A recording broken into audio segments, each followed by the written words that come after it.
Hello everyone, welcome to our channel Isc Steno. We are starting the passage at speed of 80 words per minute. Start. The learned Solicitor General submitted that if the decision in Rajendra Singh Rana's case, which inter alia dealt with the question relating to the Speaker's powers to decide a question in respect of paragraph 4 of the 10th schedule,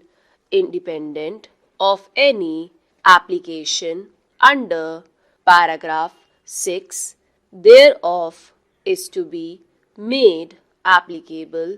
in the facts of this case. The same would be contrary to the decision of this court in Raja Soap Factory versus S.P. Sharma. The learned Solicitor General also made special reference to the decision of this court in Mayawati versus Markandeya Chand and others, wherein it was inter alia held that if the order of the Speaker disqualifying a member was to be set aside, the matter had to go back to the Speaker for a fresh decision, since it was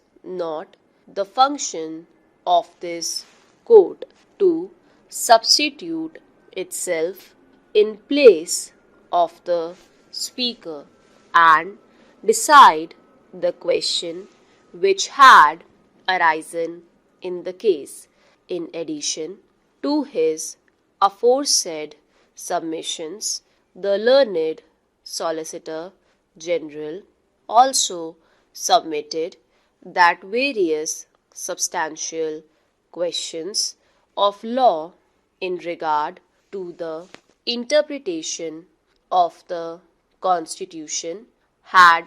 arisen in the facts of the present case, namely whether paragraph 4 of the 10th schedule to the Constitution read as a whole contemplates that when at least 2/3 of the members of the legislature party agree to a merger between one political party and another, only then there is a deemed merger of one original political party with another, whether in view of the difference in language between paragraph 3 and 4 of the 10th schedule, a deemed merger is the only thing to be looked at,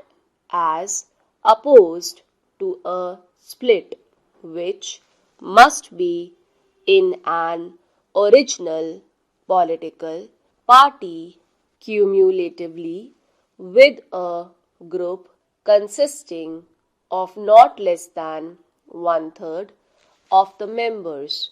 of the legislature party, whether post-merger those who do not accept the merger are subject to the anti-defection law prescribed in the 10th schedule, whether there is a conflict between the 5-judge benches in Rajendra Singh Rana versus Swami Prasad Maurya as against Supreme Court Advocate on Record Association case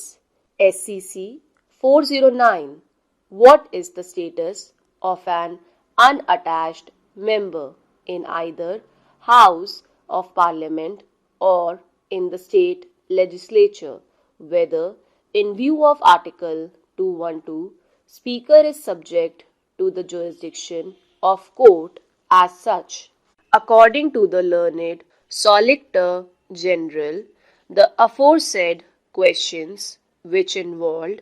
interpretation of the Constitution, were required to be decided by a bench of not less than 5 judges in view of the constitutional mandate in Article 145 of the Constitution. Before a final decision was taken in these appeals, appearing for Shri Kuldeep Bishnoi, the respondent number 1 in the appeals preferred by the Speaker, Haryana Vidhan Sabha, and the 5 MLAs against whom disqualification proceedings were pending, Mr. N. Gupta, learned senior advocate at the very threshold of his arguments, submitted that this was a case which clearly demonstrated how the process of law was being misapplied and misused by the Speaker of the Haryana Vidhan Sabha so as to defeat the very purpose and objective of the anti-defection law as contained in the 10th schedule to the Constitution. Mr. Gupta emphasized in great detail the manner in which the Speaker had deferred the hearing of the disqualification petitions filed by the respondent number 1 against the 5 MLAs on one pretext or the other, despite the fact that the applications for disqualification under paragraph 4 of the 10th schedule to the Constitution had been made as far back as on 9th December 2009.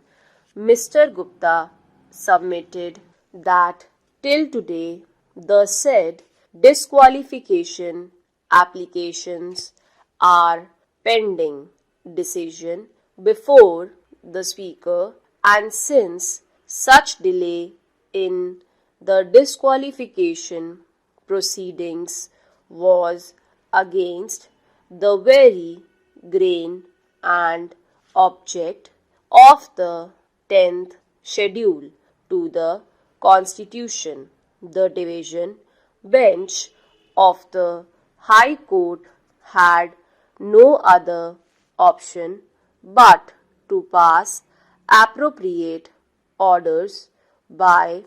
invoking jurisdiction under Order 41, Rule 33 of the Code of Civil Procedure. In effect, the entire burden of Mr. Gupta's submission was directed against the prejudice caused to respondent number 1 on account of the inaction on the part of the Speaker in disposing of the pending disqualification petitions within a reasonable time. Mr. Gupta sought to justify the impugned order passed by the division bench of the High Court on the ground that on account of the deliberate delay on the part of the Speaker in allowing the 5 dissident MLAs from continuing to function as members of the House despite their violation, the High Court, in exercise of its appellate powers under Order 41 gave interim direction so as to ensure that the petitioner before the Speaker was non-suited on account, hence the Speaker not to delay the disqualification of the said 5 MLAs. Stop.